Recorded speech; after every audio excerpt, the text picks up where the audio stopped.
하나님 말씀 사사기 20장 1절로 48절입니다. 그리하여 북쪽의 단에서부터 남쪽의 브엘세바에 이르기까지 또 동쪽의 길르앗 땅에서도 모든 이스라엘 자손이 쏟아져 나와서 온 회중이 한꺼번에 미스바에서 주님 앞에 모였다.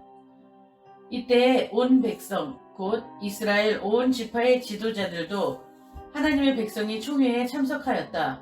칼을 찬 보병도 40만 명이나 모였다.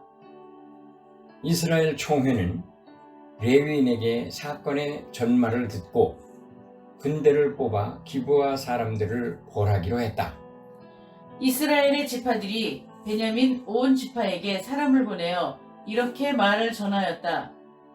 당신들 가운데서 이런 악한 일이 일어나다니 어찌된 일이오? 그러니 당신들은 이제 기브아에 있는 그 불량배들을 우리 손에 넘겨서 우리가 그들을 죽여 이스라엘에서 이런 악한 일을 없애게 하시오. 그러나 베냐민 자손은 그들의 친족인 이스라엘 자손의 말을 들으려 하지 않았다. 오히려 베냐민 자손은 이스라엘 자손과 싸우러 나가려고 모든 성읍에서 기브아로 모여들었다. 그날에 모여든 베냐민 자손은 기브아의 주민들 가운데서 뽑은 700명 외에도 각 성읍에서 나온 칼을 쓸 줄 아는 사람 2만 6천 명이 합세하였다. 이스라엘 자손이 일어나 베델로 올라가서 하나님께 여쭈었다. 우리 가운데 어느 지파가 먼저 올라가서 베냐민 자손과 싸워야 합니까? 주님께서 말씀하셨다. 유다 지파가 먼저 올라가거라. 다음 날 아침에 이스라엘 자손이 출동하여 기브아 맞은편에 진을 쳤다. 이스라엘 사람은 베냐민 자손과 싸우려고 나가서 기브아를 마주보고 전투 태세를 갖추었다.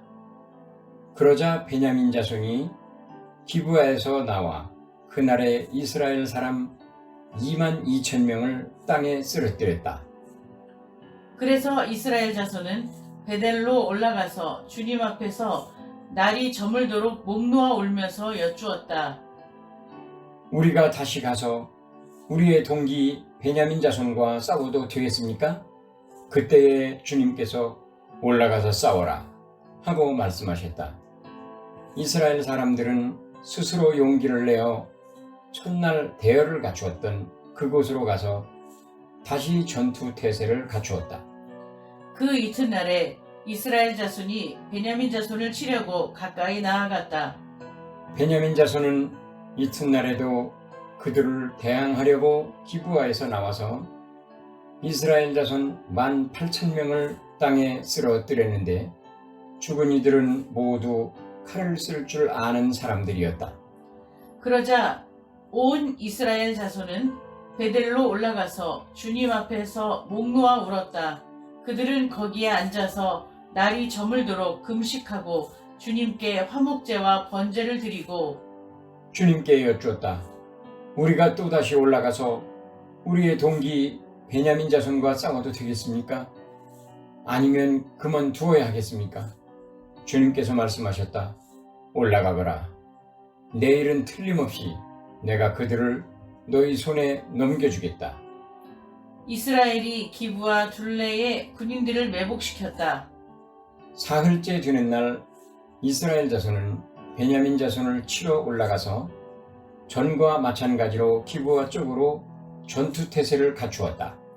주님께서 이스라엘 앞에서 베냐민을 치셨으므로 그날 이스라엘 자손이 칼을 쓸 줄 아는 베냐민 사람 25,100명을 모두 쳐 죽였다.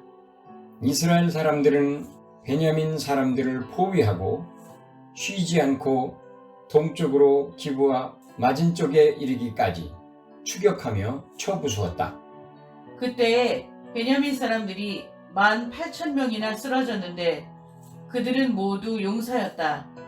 베냐민의 나머지 패잔병은 방향을 바꾸어 광야 쪽 림몬 바위 있는 데까지 도망쳤으나 이스라엘 사람들이 큰 길에서 5,000명을 이삭 줍듯이 모조리 죽이고 기도메까지 쫓아가서 덮쳐 또 2,000명을 죽였다. 베냐민 사람들 가운데서 칼을 쓸 줄 아는 사람 25,000명이 그날 모두 쓰러졌는데 그들은 모두 용사들이었다. 그러나 600명은 방향을 돌려 광야 쪽 림몬 바위까지 도망쳐서 넉 달을 그 림몬 바위 있는 곳에서 숨어 살았다. 함께 읽겠습니다. 이스라엘 사람들은 다시 베냐민 자손에게로 돌아와서 그 성읍에서 사람이나 가축 할 것 없이 닥치는 대로 모두 칼로 쳐서 죽였다. 그들은 그 일대의 성읍도 모두 불살랐다. 아멘. 다 함께 제목 읽겠습니다. 시작. 스파이럴 다운 17. 이번에는 동족 상잔으로. 아멘. 예, 지난주 말씀이 기억나십니까? 지난주에 뭐였는지? 예, 막장 드라마였어요. 막장 드라마. 그래서 막 죽이고 내어달라 소돔과 고모라 같은 그런 이야기. 자, 이제 저희가 사사기도 다음 주가 끝입니다. 사사기 주제 다 함께 읽겠습니다. 시작. 마음의 중심을 잡자. 예, 요거 잘 하셔야 됩니다, 요즘에. 지난주 이야기였습니다. 이 이야기였어요. 한 여인이 이렇게 윤간을 당하고 죽은 이야기.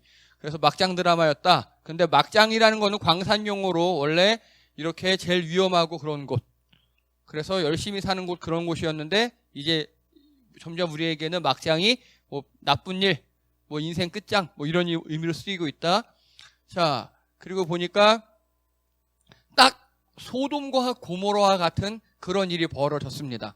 그래서 불량배들이 동성강간을 위해서 레위인을 요구하자 집주인이 안 된다. 딸과 첩을 데리고 놀아라 했더니 불량배들이 거절했습니다. 그러니까 레위인이 자기 첩을 확 밖에 내버리고 잠그고 뭐 이런 식으로 해서 결국 밤새도록 윤간당한 첩은 끝내 사망했고, 그리고 그러자 레위인이 첩 시체를 토막내서 12지파에 보냈습니다. 이게 지난주 이야기 스토리였어요. 정말 막장 드라마 그 자체였습니다. 그러니까 이들이 이제 마음의 중심이 흔들려 버리니까 하나님 성경에 나와 있는 그 말씀대로 그대로 살지 않고 주변 사람들이 하는 대로 하는 거예요. 내 마음의 중심이 흔들려 버리니까 세상에 따라서 합니다. 요즘 말로 할까요? 성경적 가치관을 잃어버리니까 세상에서 부동산 하니까 교회도 부동산 해요. 세상에서 돈 하니까 교회도 돈 하고요. 우리가 마찬가지입니다. 그래서 성경적 가치관으로 중심을 잡지 않으면 세상에 이리저리 끌려다니고 흔들리고 희낙낙거리고 그러다 이렇게 막장까지 갈 수밖에 없습니다. 결국 막장까지 갔습니다. 자, 그래서 레위인을 보면요, 부자였고 뭐 사랑이 있고 그런데 남편 자격이 없어요. 하나님 말씀에 보면 남편 된 사람은 예수님이 교회를 위해 죽은 것처럼 자기 아내를 사랑하라. 이게 성경적 가치관이에요. 이게. 그런데 이대로 살지 못하고 그 당시 세상 사람들의 가치관처럼, 그 당시 세상 사람들의 가치관은 무엇이냐? 여자는 먹지 못하는 짐승. 그대로 살았어요. 마찬가지입니다. 이 기부한 노인도 부자였고 섬김이 있어요. 노숙하면 안 되지. 우리 집 와서 자. 이런 거. 그런데 하나님 말씀을 몰라요. 예. 내 이웃을 내 자신과 같이 사랑하라 하신 것이 가장 큰 계명이라 했는데 여자는 이웃이 아닌 거예요. 이 남자까지만 이웃인 겁니다. 즉 성경적 가치관으로 중심을 잡지 못하면 이렇게 세상 풍토를 따라가다가 막장으로 갈 수밖에 없습니다. 자, 이게 지금 현재 있는 거예요. 현재 그 이스라엘 지방에 가면은 롯의 아내라고 불리우는 전설이 있는 바위예요. 소금 기둥. 우리 을왕리에 있는 선녀바위 마냥 딱 그겁니다. 그런데 이걸 보면 우리는 뭘 깨달아야겠습니까? 어쨌든 롯처럼 소돔과 고모라처럼 그렇게 타락해서는 안 되겠구나. 뭐 이런 걸 깨달아야 되는데 그런 게 전혀 없었습니다. 자, 이제 오늘의 이야기로 시작하겠습니다. 우리 1절 읽겠습니다. 1절입니다. 시작. 그리하여 북쪽의 단에서부터 남쪽의 브엘셀바에 이르기까지. 아멘. 여기까지만요. 자, 지난주에 이렇게 해서 12토막을 내서 각 지파에 보냈잖아요. 각 지파에서 요즘 말로 하면 뒤집어진 거예요. 어떻게 이런 일이 일어날 수 있을까? 하고 다 모였어요. 이걸 이스라엘 총회라고 합니다. 다 모여서 회의를 시작합니다. 오늘 그 이야기예요. 이제 다 모였다고 하는데 여기 표현에서 우리가 조심해서 봐야 할 게 있어요. 바로 북쪽 단, 남쪽 브엘셀바예요. 이게 여호수아 시대의 땅 분배한 겁니다. 이게 지금 여호수아 시대. 그러니까 지금은 사사기죠. 여호수아 죽은 다음에 사사기잖아요. 그 사사기 한참 전에, 한 200년 전에 여호수아 시대의 땅 분배입니다. 보시면 남쪽에 브엘셀바 맞아요. 여기 있어요. 근데 여기 북쪽 단이라 그랬죠. 근데 단이 어디 있습니까? 여기 센터에 있죠. 지금 단이 가운데. 왜 이럴까요? 혹시 아십니까? 위에는 없어서? 아니에요. 우리 지지난 시간 했는데. 맞아요. 그 얘기예요. 블레셋이 이쪽 해안가를 다 점령해버렸어요. 블레셋이. 그래서 단이 쫓겨났어요. 그래서 단이 어디로 갔다고요? 예, 북쪽에 원래는 라이스예요. 원래는 라이스. 라이스라는 지방을 단이 강제로 강점해버렸어요. 그리고 여기를 단이라고 이름을 붙여버린 거예요. 이해되시죠? 그러면요, 북쪽의 단이라고 하면 원래는 안 되는 거예요. 라이스가 맞아요. 이게 무슨 소리냐? 하나님은요, 단 지파에게 여기를 분배했어요. 분명히. 하나님은요, 여호수아를 통해서. 그러면 여기가 단 지파의 땅이어야 해요. 그런데 얘네들이 하나님께서 단 지파가 강점을 당하자, 빼앗기자 누굴 보내주셨습니까? 삼손이요, 삼손. 그럼 삼손과 단 지파는 여기를 무찌르고 다시 얻었어야 해요. 다른 사사들처럼. 그걸 못한 겁니다. 못하고 쫓겨났어요. 쫓겨나서 여기 땅 좋네, 여기가 우리 땅, 이러고 있는 겁니다.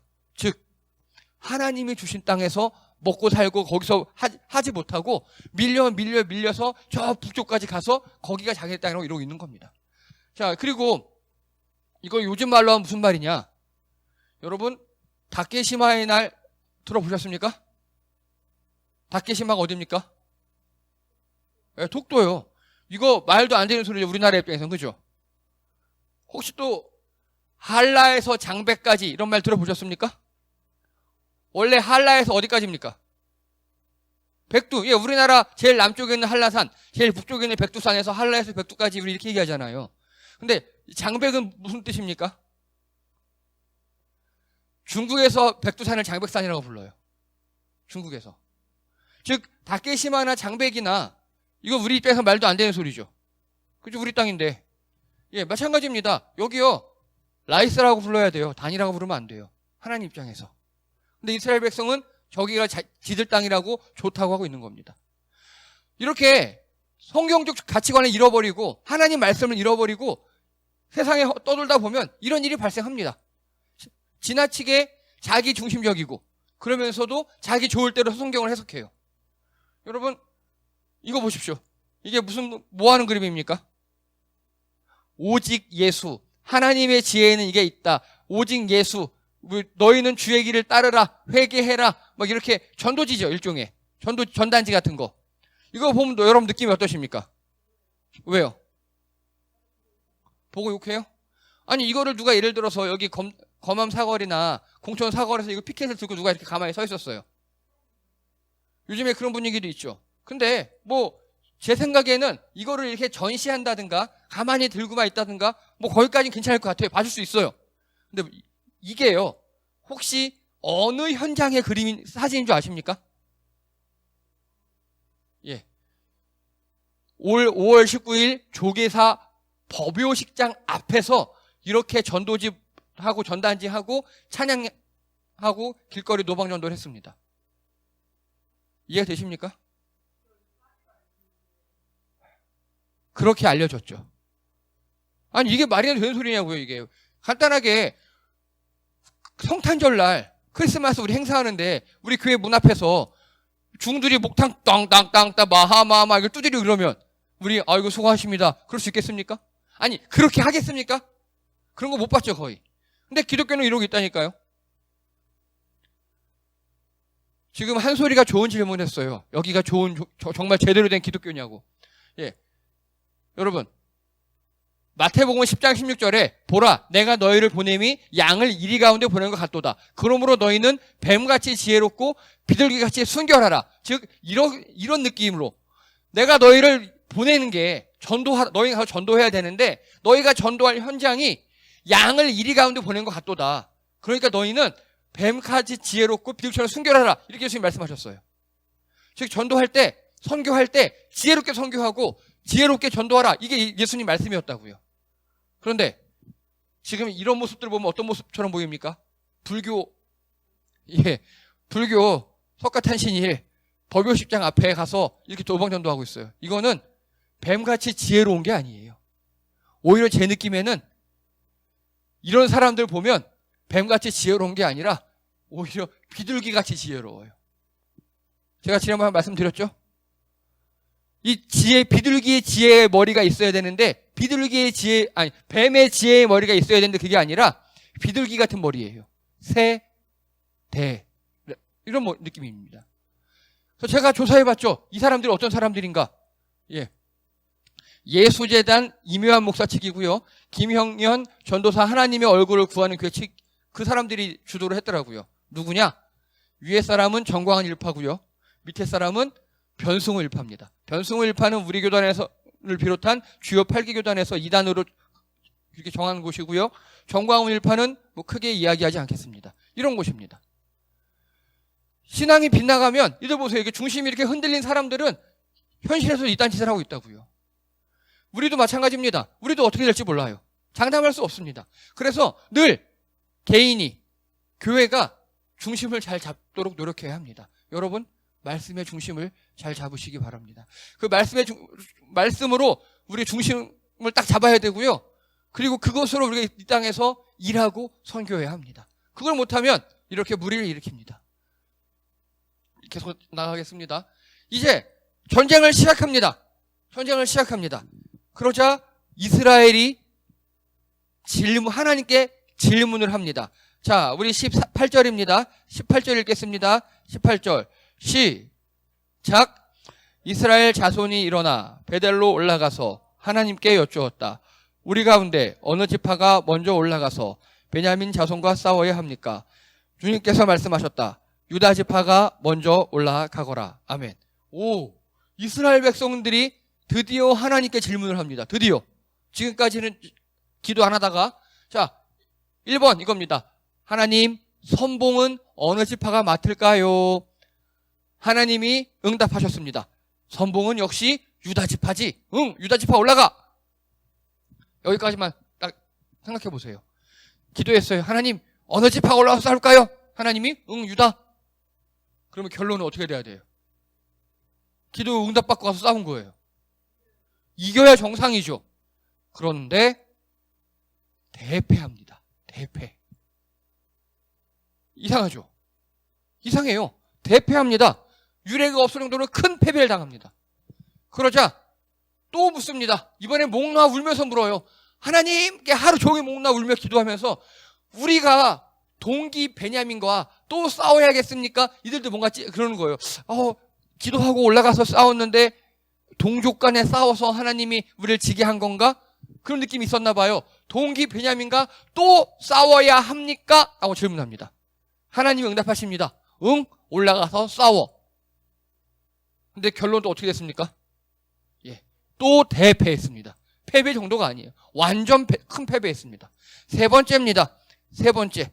자, 울고 금식하며 화목제와 번제를 드리면서 우리 동기 베냐민과 또 이번에 질문이 바뀌어요. 싸울까요? 말까요? 이렇게 OX 퀴즈로. 주관식이었는데 OX로 바뀌어요. 싸울까요? 말까요? 하나님이 뭐라고 응답하셨냐? 올라가서 싸워. 이번에는 너희 손에 붙여줄게. 어떻게 됐을까요? 이겼어, 이번엔 이겼어, 이번에. 아니, 이 서사가 이해가 되시나요? 우리 보통 기도 응답받고 하면 돼야 정상이잖아요. 그렇죠? 근데 패배했어요. 그리고 3번 만에 간신히 이겼어요. 간신히. 왜 이랬을까요? 자, 그거 하나 알아두시고요. 그래서요, 첫 번째 패배에서요, 유다 지파에서 22,000명이 죽었대요. 두 번째 전투에서 전체가 올라갔을 때 18,000명이 죽었대요. 세 번째 전투에서는요, 이번에는 베냐민 지파가 졌잖아요. 그 베냐민 지파가 전투를 3번 했는데 이렇게 2만 5천, 1만 8천, 2만 5천 이렇게 죽었대요. 총 합해보니까 그리고 또 베냐민 지파 남자들을 싹 쓸어버렸대요. 비전투원들, 일반 사람들까지. 총 합해보니까요. 병사 약 10만 8천 명, 민간인 베냐민 일파가 전멸. 이렇게 전쟁이 벌어졌습니다. 아니, 우리 보통 기도하고 하면 이겨야 되잖아요. 근데 안 돼. 기도했는데 하나님이 분명 응답 받았는데 안 돼. 결론은 뭡니까 그러면? 분명히 하나님이 싸워. 네, 싸웠어요. 근데 졌어. 그럼 하나님이 우리한테 뭐라고 하는 거예요? 아니요. 너 져라예요. 하지 말았어가 아니에요. 너 져라 라고 응답하신 거예요. 우리가 실수하는 게요. 하나님, 우리 가서 싸울까요? 응, 싸워. 그러면 하나님 우리 이기게 하시나 보다. 이렇게 생각하죠. 이건 우리 생각이에요. 하나님이 이스라엘 전체에게 패배를 명령하신 거예요. 이해되십니까? 하나님이 허락하신 패배예요. 오른발을 그거 왜 패배가 필요한가는 제가 다음에 설명할게요. 이렇게 우리 말로 할게요. 여러분, 기도하고 하면 다 잘 될 것 같습니까? 아니에요. 하나님이 우리 삶의 실패를 원하실 때가 있어요. 하나님이 우리가 기도 분명히 하고 응답 나름 받고 확신 갖고 했는데 하나님이 우리를 광야로 돌리실 때가 있다고요. 그게 우리 죄 때문인지 어떤 필요에 의해서 그건 모르겠어요. 하지만 기도하고 했다 그래서 인간적 기준으로 다 잘 되진 않아요. 그게 바로 기복신앙이에요. 그게 다 잘 된다고 믿는 거. 내가 기도하고 했으니까 직장 잘 잡아야지. 내가 기도하고 했으니까 뭐 건강해야지. 결혼 잘해야지. 애 출산해야지. 내가 기도하고 했으니까 우리 애 대학 잘 가야지. 그게 기복신앙입니다. 그게 고지론이에요. 하나님은 그렇지 않아요. 그렇게 기도의 사람이었던 다윗과 요셉과 수많은 사람들이 기도했음에도 불구하고 많은 낙심과 많은 광야 생활을 했어야만 했습니다. 여러분, 우리가 기도하고 하나님께 여쭙고 한다? 매우 좋은 일입니다. 하지만 그렇다고 인간적 기준으로 잘 되진 않아요. 그걸 명심하시기 바랍니다. 그건 우리 욕심이죠. 우리의 바람이죠. 여러분, 기도는요, 내 욕심과 내 모든 걸 내려놓고 하나님 말씀에 맞춰가는 과정입니다. 오히려 이 사람들은 성경적 가치관이 흔들려서 내 기준, 기도했으니까 이겨야지, 기도했으니까 승리해야지 이러고 있는 겁니다. 자,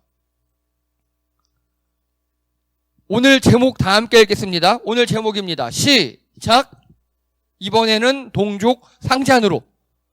자, 이 다음에 뭐가 생략됐을까요? 이번에는 동족 상잔으로. 뭐가 생략됐을까요?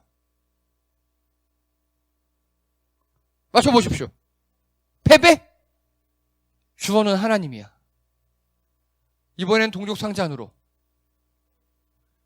하나님이 심판하셨어요. 이해가 되십니까? 예. 여러분, 소돔과 고모라에서 이 베냐민 지파에서 있었던 것처럼 똑같은 일이 발생했었죠. 하나님께서 소돔과 고모라는 어떻게 심판하셨습니까? 유황불로. 예, 유황불로 완전히 묻어버리셨어요. 그런데 오늘 사건은요, 하나님이 자연적 기적이 아니라 동족 상잔으로 심판하신 거라고요. 그래서 이스라엘 전체에서 약 10만 명 이상이 죽어나가게 하신 거라고요. 그래서 이 과정 가운데 우리가 깨달아야 할 건 성경적 가치관을 중심을 잡아야 한다. 그렇지 않으면 하나님이 이렇게 무서운 방법으로, 여러분, 동족 상잔의 전쟁이 제일 끔찍합니다. 우리나라 유교가 그랬고요, 베트남 전쟁이 그랬어요. 그게 제일 끔찍합니다. 여기도 이렇게 끔찍한 전쟁으로 이 사사기가 끝납니다. 즉, 사사기가 소주제가 우리 영어 스파이럴 다운이었죠. 점점점 악순환이 형태가 점점 악해지는 거예요. 거의 지옥으로 가는 게 이 동족 상잔의 전쟁이 결론이 이거예요. 이게 바로 결론이에요. 사사기의 전쟁. 중심이 흔들리니까 심판하다가 지금까지는 어떻게 심판했습니까? 하나님께서 다른 민족을 들어서 치셨죠. 이방 민족을 들어서 아말렉 왔어요. 그리고 또 여기 블레셋 왔어요. 이렇게 다른 민족을 들어 치시다가 되다 하다 안 되니까 이제 어떻게 하시냐? 동족 상잔으로 치신 겁니다. 내전으로 치신 겁니다. 여러분, 저는 이걸 보면서 느끼는 게 있어요. 아, 우리가 중심을 흔들리면 하나님이 교회끼리 싸우게 하겠구나. 교회 안에서 싸우게 하겠구나. 그래서 흔들리지 말아야겠다. 정말 성경적 가치관으로 중심을 잘 잡아야겠다. 우리 어느 단체나 공동체나 마찬가지잖아요. 외부에서 우리에게 쳐들어오는 건 큰 위협이 아니에요. 우리 오히려 단결하게 할 수 있어요. 그런데 내부 분란은요, 바로 쪼개집니다. 크게 망가집니다. 정말 그렇습니다. 로마가 그랬습니다. 여러분, 부디 성경적 가치관으로 중심을 잡으시기 바랍니다. 그러면 이렇게 하나님의 거의 최후의 심판격인 동족 상잔으로 심판당할 수 있습니다. 자, 그러면요, 오늘 베냐민 사람들이 좀 이상해요. 베냐민 사람들이. 우리 말씀 읽겠습니다. 13절입니다. 13절 읽겠습니다. 시작. 그러니 당신들은 이제 기브에 있는 그 불량배들을 우리 손에 넘겨서 우리가 그들을 죽여 이스라엘에서 이런 악한 일을 없애게 하시오. 그러나 베냐민 자손은 그들의 친족인 이스라엘 자손들의 말을 들으려 하지 않았다. 아멘. 자, 기브아 사람들이 그 레위인과 첩에게 못할 짓을 했잖아요. 그러니까 이스라엘 사람들이 야, 베냐민 거기 기브아에 있는 도시에 있는 사람들, 그 불량배들 우리한테 넘겨. 우리가 걔네 죽여야 돼. 그러니까 거기서 베냐민이 우리 가운데 이렇게 나쁜 놈들이 있었네? 자, 하면 돼요. 근데 베냐민이 싫은데 이 사람들도 우리 사람이야. 싫어. 하고 1대 11로 전쟁을 벌이는 겁니다. 1대 11로. 이해가 되십니까? 베냐민이 왜 이렇게 무모하게 전쟁을 했을까요? 바로 여기에 있습니다. 여기 15, 16절. 15, 16절. 앞에 보고 다 함께 읽겠습니다. 앞에 보고 시작. 그날에 모여든 베냐민 자손은 기브아 주민들 가운데 뽑은 700명 외에도 각 성읍에서 나온 칼을 쓸 줄 아는 사람 2만 6천 명이 합사하였다. 이 모든 사람 가운데 뽑힌 700명 왼손잡이들은 무리매로 돌을 던져 머리카락도 빗나가지 않고 마치는 사람들이었다. 이게 오늘 본문이에요. 자, 간단하게 700명은 왼손잡이들은 무리매에 돌을 던져 머리카락 빗나가지 않고 마치는 사람들. 물맷돌. 다윗이 했던 거 있잖아요. 700명의 왼손잡이. 이것도 웃겨요. 왜 웃기냐면요, 베냐민이란 뜻이요, 오른손의 아들이란 뜻이에요. 근데 그 베냐민 지파에 왼손잡이 700명이 있었대요. 그리고 저도 마찬가지지만 우리나라에도 왼손잡이들 안 좋아했잖아요. 저도 강제로 오른손으로 약간 전향을 해서 지금 양손을 씁니다. 이 당시에 다 마찬가지였습니다. 왼손잡이들은요, 한마디로 양손잡이화 됐어요. 그래서 무림매로 이렇게 하는 사람들. 여러분, 물매 아시죠? 물매. 이게 우리 생각을 하시면 안 돼요. 이게 물매입니다. 이렇게 약 주먹만한 차돌을 날려요. 그런데 이 물맷돌의 사정거리가 몇 미터인 줄 아십니까? 200m. 200m 밖에서 시속 150km로 날아와요. 그래서 이거를 머리에 맞으면 직사해요. 갑옷 위에 맞아도 기절해요.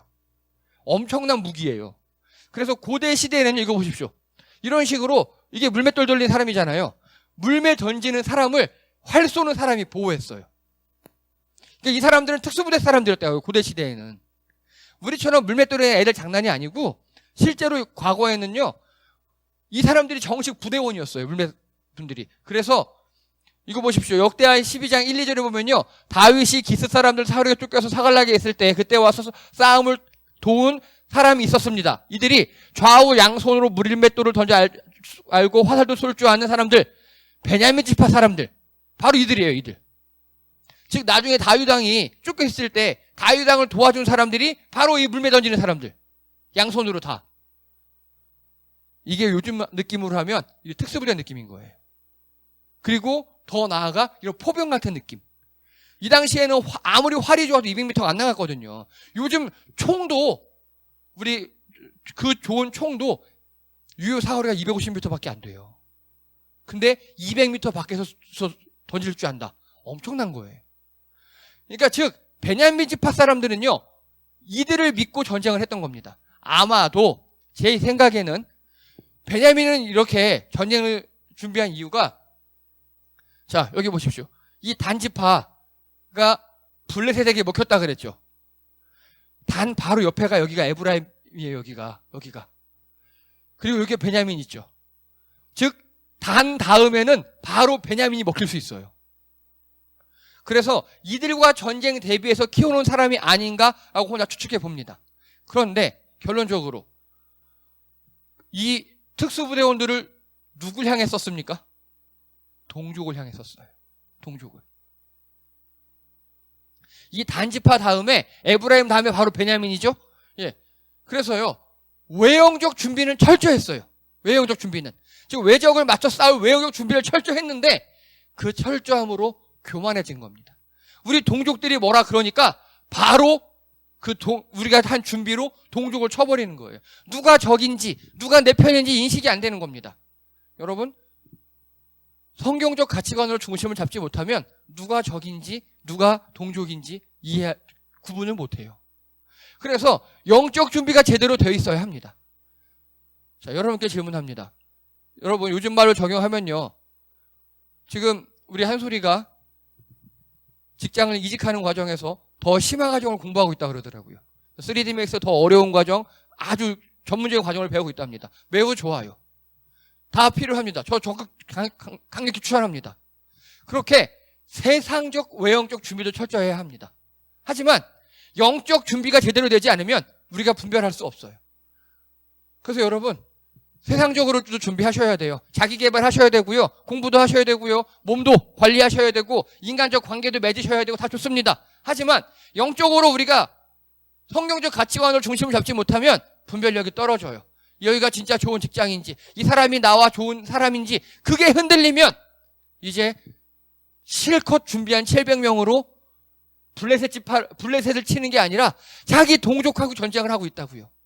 여러분, 세상적 준비하셔야 합니다. 스펙 쌓으셔야 합니다. 그것만큼 영적 스펙을 쌓으시기 바랍니다. 영적 준비를 하시기 바랍니다. 그것만큼 성경적 가치관으로 중심을 잡으시기 바랍니다. 자, 결론입니다. 다 함께 읽겠습니다. 시작. 뱀처럼 지혜롭게 선교하라. 예, 무례하고 강압하고 떼쓰기 같은 새머리 같은 전도 말고요. 제발. 그런 거 말고 세련된 방식으로, 세상 사람들이 인정할 수 있는 방식으로, 호감 가는 방식으로 선교하시기 바랍니다. 저는 그런 면에 있어서 우리 교회 성도님들은 잘 하시고 있다고 자부합니다. 계속 그렇게 잘해 주시기 바랍니다. 또 읽겠습니다. 시작. 준비하고 대기하라. 예, 외형적 준비를 잘해야 합니다. 당연히 스펙 잘 쌓으셔야 되고요. 몸도 튼튼해야 되고요. 그리고 많이 공부도 하시고 좋습니다. 그것과 함께 영적으로도 민감하셔야 합니다. 그래서 정말 하나님의 사인을 잘 읽으셔야 돼요. 이거 없이 외형적으로만 준비가 잘 돼 있잖아요. 그러면 급발진할 수 있어요. 오늘 베냐민 지파처럼. 그러면 또 동족 상잔이나 망하는 길입니다. 또 읽겠습니다. 시작. 성경적 가치관으로 마음의 중심을 잡자. 영적으로 흔들린 공동체는 심판을 받습니다. 그것도 동족 상잔의 심판이라는 가장 끔찍한 심판을 받을 수 있습니다. 사랑하는 성도 여러분, 부디 성경적 가치관으로 마음의 중심을 잡으셔서 이 땅에서 흔들리지 않으신 여러분 되시기를 주님의 이름으로 축복합니다. 기도합니다. 할렐루야. 하나님, 마음의 중심이 흔들려 세상에 휩쓸리고 그러다 이제 이방 족속이 아닌, 이방 민족이 아닌 동족 상잔의 심판을 받는 모습을 보았습니다. 우리 공동체가, 우리가 깨어서 성경적 가치관으로 마음의 중심을 잘 잡기 원합니다. 그리하여서 세련된 방식으로 하나님 말씀을 전하고 또 더욱더 하나 되며 사랑하는 우리들, 또 세상에서 우리가 헷갈리지 않고 올바른 판단으로 좋은 직장에서 또 좋은 사람들과 행복하게 지낼 수 있도록 주여 우리를 도와주시옵소서. 그 무엇보다도 성경적 가치관으로 마음의 중심을 잘 잡는 우리 성도님들 되게 도와주시옵소서. 감사드리며 예수님의 이름으로 기도드립니다. 아멘.